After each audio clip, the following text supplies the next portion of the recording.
Deskripsi cerita si Pitung. Dahulu di Betawi, ada seorang pendekar bernama Pitung. Ia adalah anak dari Bang Piun dan Pok Pinah. Ia sering dipanggil dengan sebutan Bang Pitung. Bang Pitung adalah seorang pendekar yang baik hati, patuh kepada agama, dan selalu menolong sesama.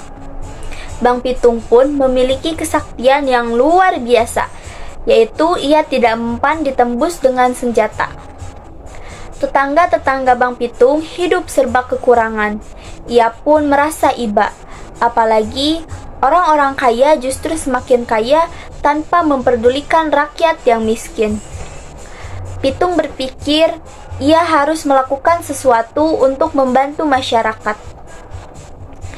Akhirnya, Pitung pun mengumpulkan pemuda-pemuda di kampungnya, lalu merampok harta milik orang-orang kaya dan kemudian dibagikannya kepada rakyat miskin. Meskipun Pitung merampok, ia tidak suka dengan perampok yang merampok untuk kepentingan pribadinya. Ia selalu memberikan pelajaran kepada mereka.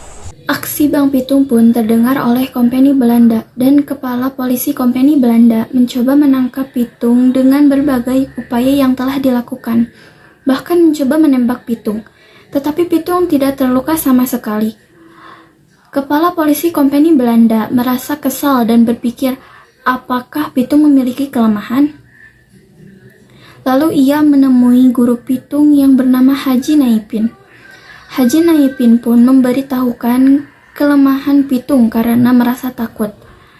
Setelah mengetahui persembunyian Pitung, kepala polisi Kompeni Belanda segera menyergap Pitung dan mengambil jimat Pitung lalu menembaknya dengan peluru emas. Akhirnya Bang Pitung pun meninggal dunia dan dimakamkan. Makamnya dijaga oleh tentara karena percaya bahwa Pitung akan bangkit dari kubur. Yang kedua ada analisis.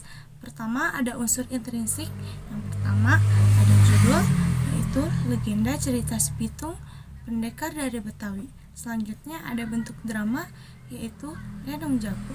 Selanjutnya ada tokoh, yaitu ada Pitung, Bang Piun atau Bapak Pitung, Pok Pinah atau Ibu Pitung, tetangga Pitung, Kompeni Belanda, Haji Naipin atau Guru Pitung. Selanjutnya ada tema, yaitu kepahlawanan dan perjuangan.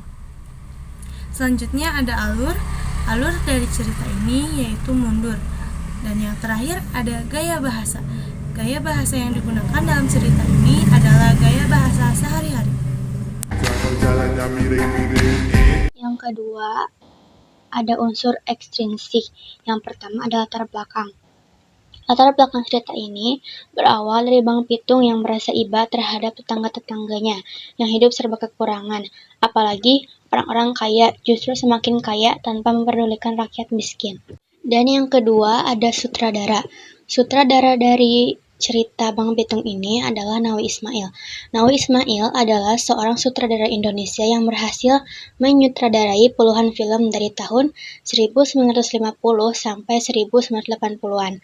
Filmnya yang paling sukses dan membawa nama aktor Diki Zulkarnain dan Benyamin Sueb menjadi populer lewat film Si Pitung dan filmnya Benyamin. Ia membuat cerita drama, komedi, dan laga. Yang ketiga ada fungsi pementasan. Fungsi pementasannya adalah sebagai hiburan masyarakat Betawi, sekaligus menyampaikan pesan moral yang berhubungan dengan kondisi masyarakat, yaitu tentang ekonomi masyarakat, yang kaya semakin kaya dan yang miskin semakin miskin. Dan yang terakhir ada amanat. Amanat yang disampaikan dalam cerita Bang Pitung ini yaitu jangan pernah lupakan jasa para pahlawan yang telah membela tanah air kita. Kita sebagai penerus bangsa harus menjadi anak yang baik terhadap sesama, saling tolong-menolong, karena menolong orang yang membutuhkan bantuan adalah tindakan yang terpuji.